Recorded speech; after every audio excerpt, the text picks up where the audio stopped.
بہت سے حضرات نے سوال کیا ہے کہ بچوں کا پڑھائی میں دل نہیں لگتا،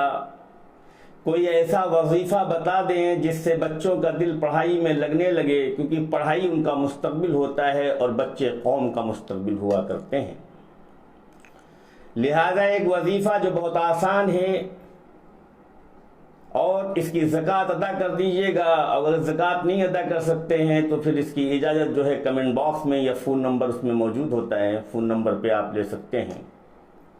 اگر زکوٰۃ معلوم کرنا ہوگا تب بھی آپ فون پر معلوم کر سکتے ہیں یا کمنٹ باکس میں آپ جا کر کیا کہتے ہیں میسج کے ذریعے سے معلوم کر سکتے ہیں، کیونکہ ہر وظیفے کی کیا کہتے ہیں نام لیجیے زکوٰۃ ہوتی ہے یا اس کی اجازت ہوتی ہے۔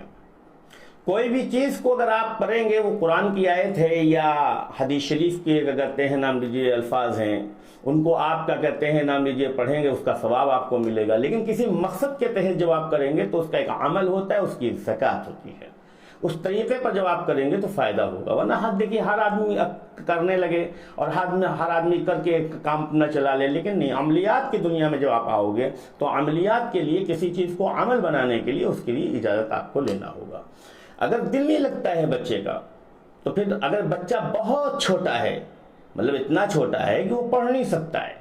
اس کو یاد نہیں ہو سکتا، تو آپ خود پڑھ کر اس کو آپ پانی میں پلائیں گے یا کسی بھی چیز میں باہر کے بعد آپ دم کر کر اس کو پلائیں گے۔ 21 روز تک روزانہ 101 بار کسی بھی چیز پر دم کر کے ربی زدنی علما پڑھ کر اس بچے کو کھلائیں جس کا دل پڑھائی میں نہیں لگتا، اور اس کے اوپر دم بھی کریں۔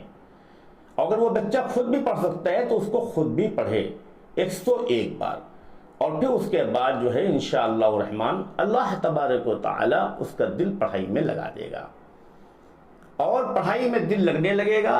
اور انشاءاللہ الرحمن وہ بچہ جو ہے آگے چل کر جو ہے قوم کا مستقبل بنے گا۔